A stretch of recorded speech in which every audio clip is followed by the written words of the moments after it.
నమస్కారం వార్తలకు స్వాగతం. ముందుగా ముఖ్యాంశాలు.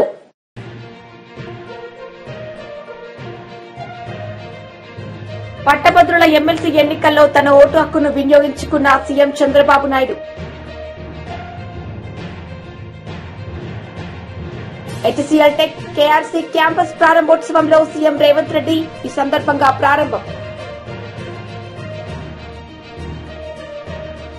పట్టభద్రుల ఎమ్మెల్సీ ఎన్నికల్లో సీఎం చంద్రబాబు నాయుడు తన ఓటు హక్కును వినియోగించుకున్నారు. ఈ సందర్భంగా ఆయన మాట్లాడుతూ అర్హులైన ప్రతి ఒక్కరూ తమ ఓటు హక్కును వినియోగించుకోవాలని సూచించారు.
ఎమ్మెల్సీ ఎన్నికలు జరుగుతున్నాయి. అది కూడా టీచర్స్ కాన్స్టిట్యున్సీకి. వీళ్ళందరూ కూడా చదువుకున్న ఓటర్లు. నేను అందరికీ ఒకటే విజ్ఞప్తి చేస్తున్నా, ఓటు వేయడం అనేది మన బాధ్యత. ప్రతి ఒక్కరూ కూడా మీ ఓటు హక్కుని ఉపయోగించుకునే బాధ్యత నెరవేర్చాల్సిన అవసరం ఉంది. భారతదేశం ఒక పెద్ద ప్రజాస్వామ్యం. ఈ ప్రజాస్వామ్య దేశంలో ఓటు అనేది ఒక పెద్ద ఆయుధం. మీ అభిప్రాయాలు మీరు చెప్పడానికి కానీ, అదేవిధంగా భారతదేశంలో ప్రజాస్వామ్యాన్ని చైతన్యంగా పెట్టడానికి ఈ ఓటు అనేది ఒక హక్కు కింద తీసుకొని అందరూ కూడా ఒక బాధ్యత కూడా. ఆ విషయం కూడా మనం గుర్తుపెట్టుకోవాల్సిన అవసరం ఉంది. ఎప్పుడైతే ఓటేస్తామో అప్పుడు మనందరం కూడా ఒక చైతన్యవంతమైన ప్రజాస్వామ్యానికి నాంది పలుకుతాం. అది ప్రోగ్రెస్కి కానీ, వెల్ఫేర్కి కానీ, భారతదేశ ప్రతిష్టకు కానీ పనిచేస్తుంది.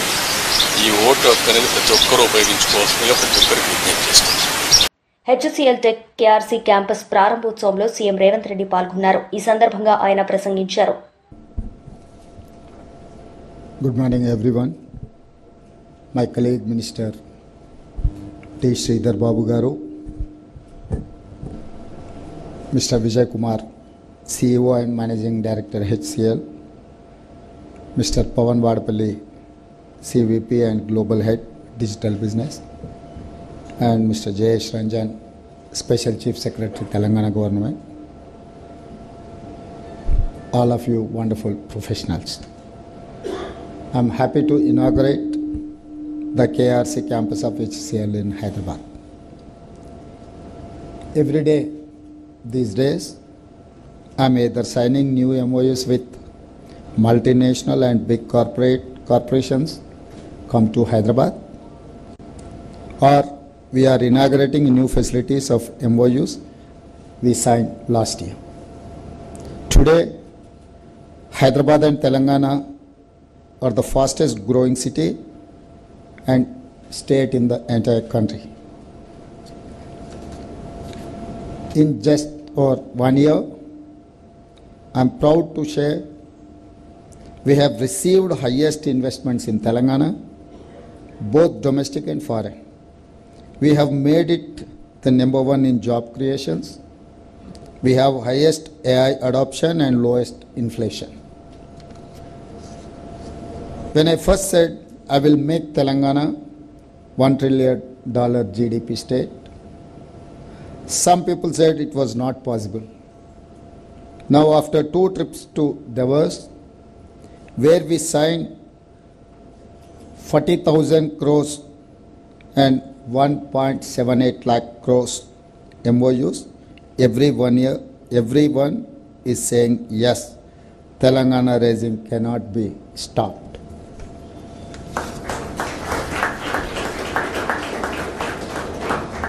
When I said my competition for Hyderabad is not with Mumbai, Delhi, Chennai, Bangalore, some people said it was very big dream.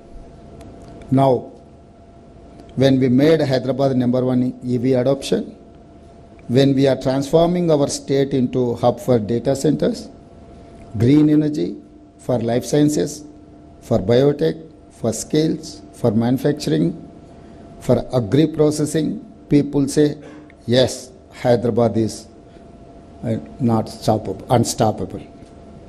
When I first said Telangana rising, some people were not sure. Now whole world agrees. When I first said Hyderabad rising, some people were in doubt. Now the whole world agrees. We welcomed Amgen, one of the world's largest life sciences company. A few days ago, we conducted BioAsia, one of the world's finest conferences, and today we are here at HCL. As a global company, HCL Tech has made India proud. It operates in 60 countries and more than 2.2 lakh people.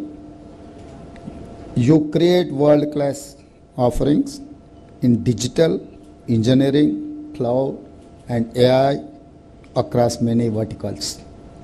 Since you first arrived in Hyderabad in 2007, you have grown bigger. Today, with this world-class facility at KRC, with nearly 5,000 people in 3.2 lakh square feet area, HCL Tech will do great things in Hyderabad, just like Telangana government. 22nd IO Asia 2025 వాలిడిక్టరీ హెచ్ఐసిసిలో కేంద్ర మంత్రి కిషన్ రెడ్డి పాల్గొన్నారు. ఈ సందర్భంగా ఆయన మాట్లాడారు. Over the last decade, India's Prime Minister, Honorable Narendra Modi leadership has worked tirelessly to lay foundations of the Atmanirbhar Bharat, a self-reliant India. As a result, we have transitioned from a second largest defense importer to the top 25 defense exporter nations. In 2024, we had a zero export of mobile phones, and today exports of mobiles from India crossed rupees 1.2 lakh crores. We aspire to be a 5 trillion economy over next couple of years, and India will emerge a 7 trillion economy by 2030. We have set an ambitious target by our Honorable Prime Minister, 30 trillion economy by 2047 with a per capita income $18,000 per annum. Friends, all of this happened due to vision, leadership, speed of execution, talent of youth, experts of our dynamic entrepreneurs. Over the past decade, the government of India has transformed the fear of doing business into easy of doing business. This was possible due to our government carrying out revolutionary reforms across the multiple sectors, industries, across all sectors are gained immensely from establishment of single large market through one nation, one tax regime, the uniform goods and service tax regime. Similarly, financially, inclusion has significantly improved, with nearly every village now having a bank or branch or banking correspondent. Loans from MSMEs and business have become much easier, and even ordinary street vendors have been linked to easy loans, where the loans given to the farmers and agriculture sector have more than doubled. Under the Mudra Yojana, financial assistance to all the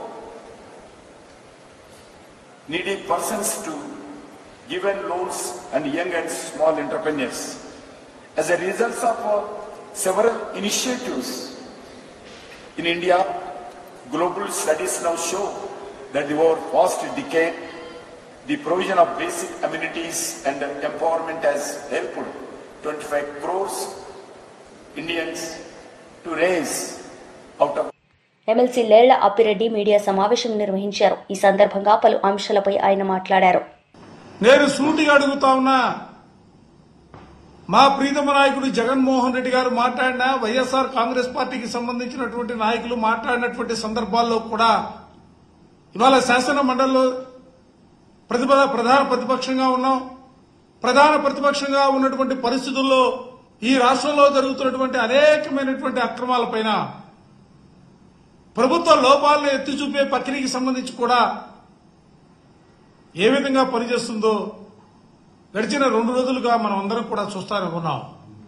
అదే విధమైనటువంటి రీతిలో అసెంబ్లీలో కూడా ప్రధాన ప్రతిపక్షంగా ప్రభుత్వ తప్పులను ఎత్తి చూపాలా, ప్రజా సమస్యల్ని ప్రభుత్వం దృష్టికి తీసుకెళ్లాలనే ఆలోచనతోనే ఇవాళ ప్రధాన ప్రతిపక్షంగా మమ్మల్ని గుర్తించమని వైఎస్ఆర్ కాంగ్రెస్ పార్టీ కోరుతున్నటువంటి అంశాన్ని ప్రత్యేకంగా నేను ఇవాళ ప్రజానికాన్ని కూడా గమనించమని చెప్పి నేను కోరుతా ఉన్నా.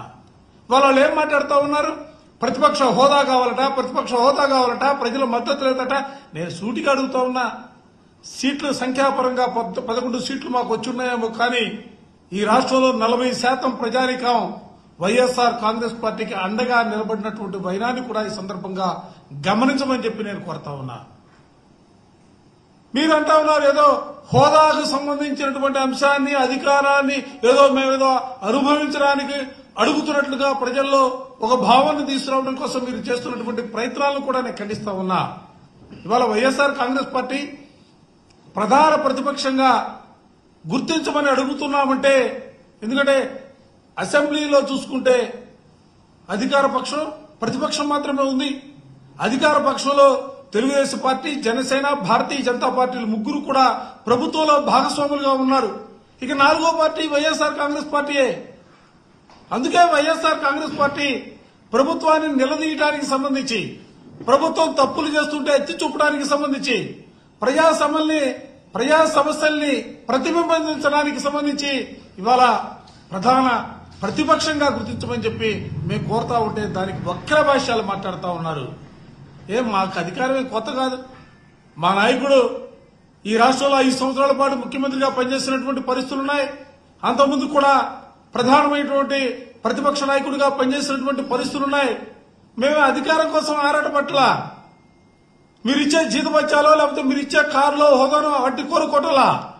ఇవాళ మేము ఆశించేది, ఆలోచన చేసేది ఒక బాధ్యతాయుతమైనటువంటి రాజకీయ పార్టీగా, 5 సంవత్సరాల పాటు ఈ రాష్ట్రాన్ని పరిపాలన చేసినటువంటి రాజకీయ పార్టీగా, ఈ రాష్ట్రంలో ప్రజలకు ఉన్నటువంటి సమస్యల్ని ఎప్పటికప్పుడు ప్రభుత్వం దృష్టి తీసుకెళ్లాలా, ప్రభుత్వం చేసే తప్పుల్ని ప్రజల దృష్టికి తీసుకెళ్లాలా ఆలోచనతో ఆ విధమైనటువంటి రీతిలోనే ఇవాళ ప్రధానమైనటువంటి ప్రతిపక్షంగా గుర్తించమని చెప్పి కోరుతా ఉన్నాం.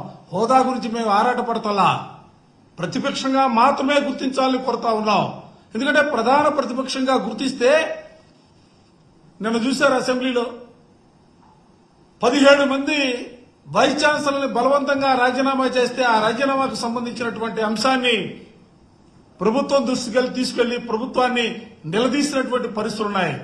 4 లక్షల మంది ఉద్యోగాలు ఇచ్చామని చెప్తే ఎక్కడిచ్చారని అడగడానికి మాకు అవకాశం ఉన్నటువంటి పరిస్థితులు. అంటే సమయం ఉంటే, మాకు సమయం ఇస్తే ఈ రాష్ట్రంలో తెలుగుదేశం ప్రభుత్వం రాష్ట్రంలో విద్యుత్ డిమాండ్ రోజురోజుకు పెరిగిపోతోంది. ఉష్ణోగ్రతలు పెరిగిపోవడంతో ప్రజలు ఫ్యాన్లు, కూలర్లు, ఏసీలు భారీగా వినియోగిస్తున్నారు.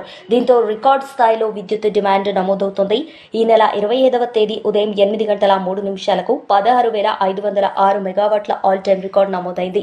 అంతకుముందు ఈ నెల 21వ తేదీన 16,412 మెగావాట్ల డిమాండ్ను అధిగమించింది.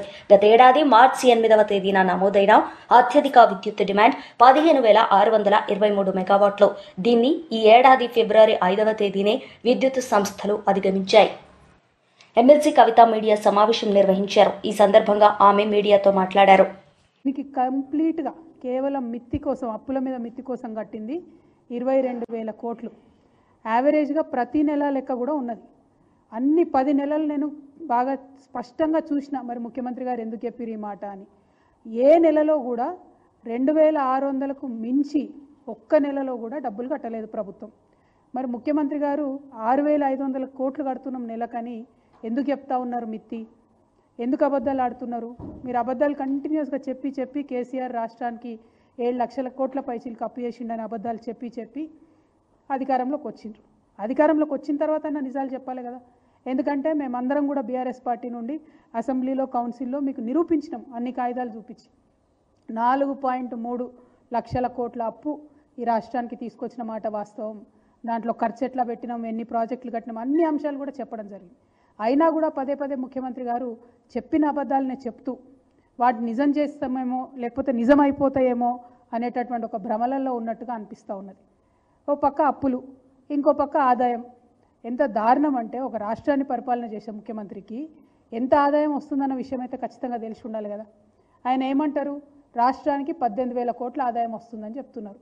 మళ్ళీ నేను ఇదే కాగ్ రిపోర్ట్ చూపిస్తూ ఉన్నా. ఇందులో స్టేట్స్ ఓన్ రెవెన్యూ అన్నది కూడా సపరేట్గా చూపించింది. దాంట్లో కాగ్ ఏం చెప్తుందంటే యావరేజ్గా చూసుకున్నట్టయితే 12,000 కోట్ల పైచీలకు ఆదాయం రాలేదు ఈ రాష్ట్రానికి. మరి 18,000 కోట్లను ఎందుకు చెప్తా ఉన్నారు ముఖ్యమంత్రి గారు? ఎవరిని మభ్యపెట్టడానికి చెప్తా ఉన్నారు? ఓ పక్కనేమో ఆదాయం ఉన్నది లేనట్టుగా చెప్తున్నారు, ఇంకో పక్క అప్పులు కట్టనివి కట్టినట్టుగా చెప్తున్నారు. మరి ఇదంతా ఎందుకోసం చేస్తున్నారు? ఏం కన్ఫ్యూజన్ క్రియేట్ చేయాలని చేస్తున్నారు అన్నది రాష్ట్ర ప్రజలు ఆలోచించాలి.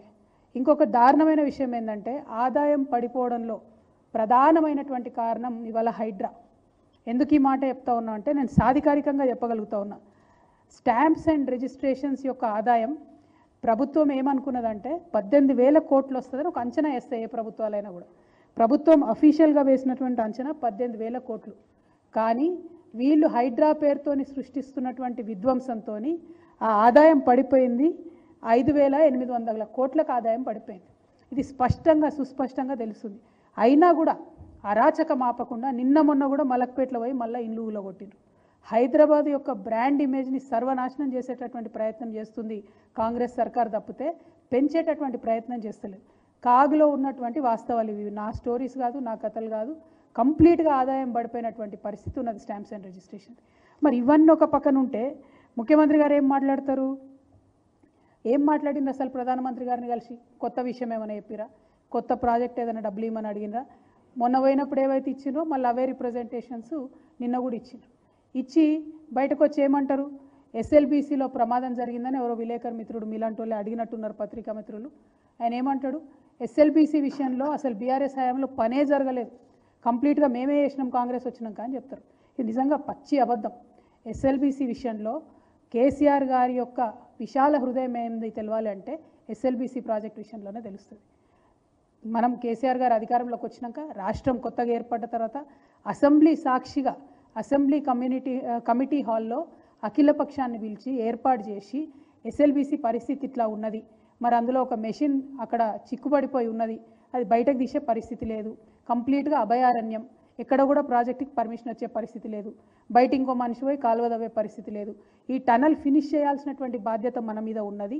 ఎస్ఎల్బీసీ నుండి శ్రీశైలం లెఫ్ట్ బ్యాంక్ కెనాల్ నుండి తెలంగాణకు నీళ్ళు రావాలంటే ఇక ఈ ప్రాజెక్టులో ముందుకు పోవడం తప్ప వెనక్కి వచ్చే మార్గం లేదని చెప్పి అఖిల పక్షానికి ఎక్స్ప్లెయిన్ చేసి పెద్దలు జానారెడ్డి గారు ఆనాడు ప్రతిపక్ష లీడర్గా ఉంటే వారిని ముందు పెట్టి ఆ ఒక్క కాంట్రాక్టర్కి 100 కోట్ల అడ్వాన్స్ ఓపెన్గా కుల్లాగా ఇచ్చినటువంటి వ్యక్తి కేసీఆర్ గారు. ఆ తర్వాత కరోనా వచ్చింది.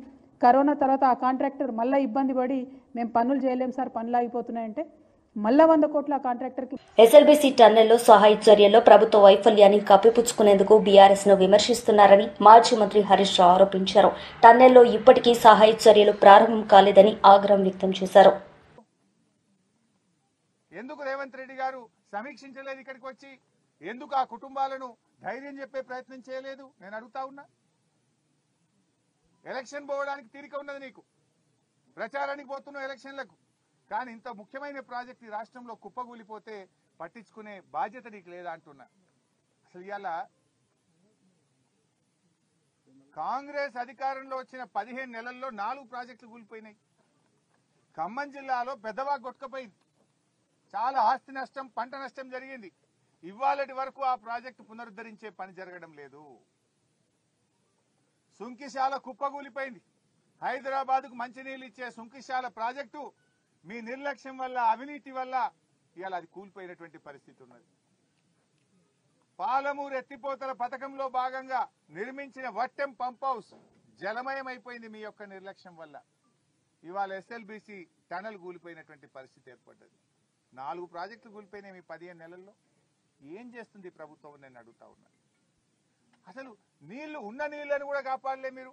శ్రీశైలం ఇప్పుడు అడిగలు చూస్తే మొత్తం ఖాళీ అయిపోయింది.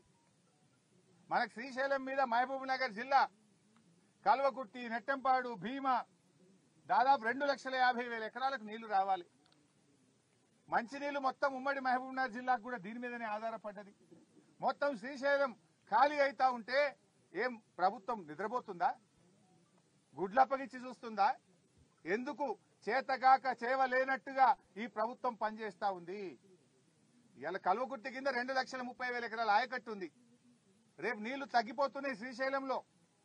అక్కడి నుంచి ముచ్చెమర్రి నుంచి తీసుకుపోతున్నారు, పోతిరెడ్డిపాడు నుంచి తీసుకుపోతున్నారు. ఆపే బాధ్యత మీకు లేదా అని నేను అడుగుతా ఉన్నా. ఇప్పుడు అక్కడ సాగర్లో, అక్కడ కూడా నీళ్లు లేవు. సాగర్ ఆయకట్టు 6,30,000 ఎకరాలు సాగర్ ఆయకట్టు ఉన్నది.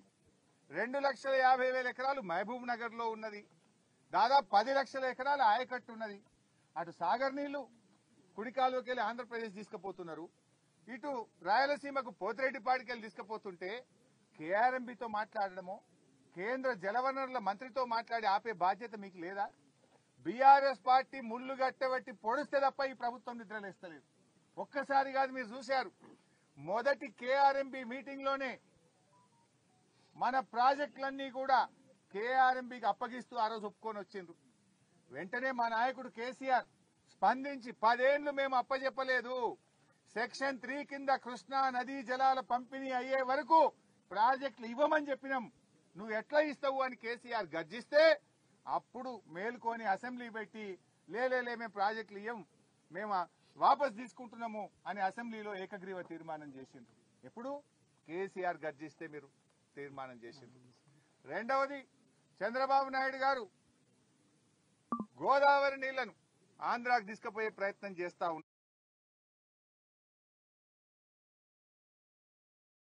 ఉన్నాడు. ఆయన గోదావరి బంకచెర్ల లింకు పెట్టి 150 టీఎంసీల రిజర్వాయర్ కట్టి ఉన్న గోదావరి నీళ్లను కూడా ఆంధ్ర తీసుకుపోతుంటే కూడా ఈ ప్రభుత్వం నిద్రపోయింది. హెచ్సిఎల్ టెక్ కేఆర్సీ క్యాంపస్ ప్రారంభోత్సవంలో మంత్రి శ్రీధర్ బాబు పాల్గొన్నారు. ఈ సందర్భంగా ఆయన ప్రసంగించారు.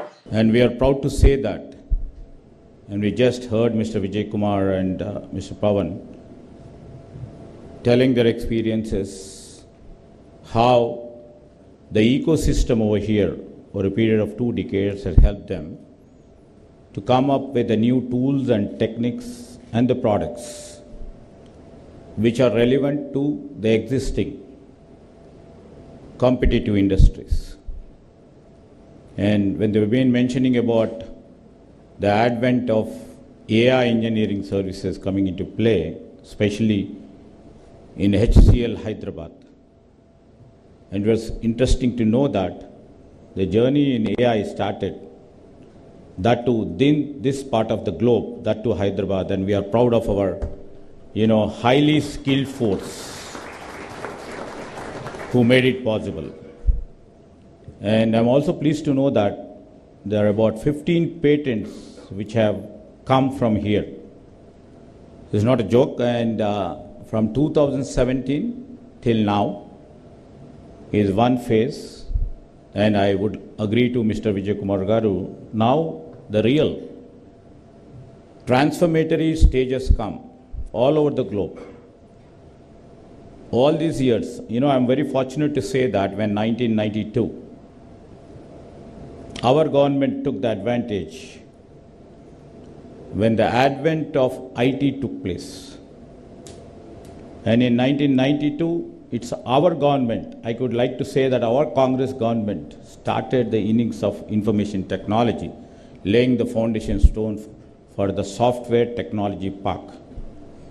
And if you have seen, in 2007, you are the true witness, we encouraged many companies from all over the globe to come, coexist with us, collaborate with us, and see that, the best of the talent available here will be helpful for them, vice versa. It will be helpful for our state. And now,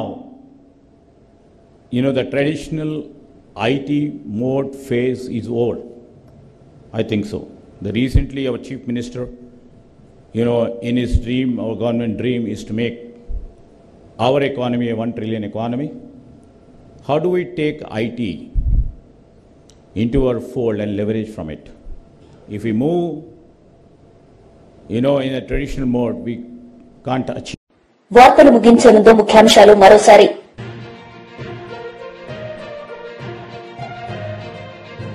పట్టభద్రుల MLC ఎన్నికల్లో తన ఓటు హక్కును వినియోగించుకున్న CM Chandrababu Naidu. HCL tech KRC campus ప్రారంభోత్సవంలో CM Revanth Reddy ఈ సందర్భంగా ప్రారంభం. ఈ వార్తలు ఇంతటితో సమాప్తం. తిరిగి ప్రసారమయ్యే వార్తల్లో మళ్లీ కలుద్దాం. అంతవరకు సెలవు. నమస్తే.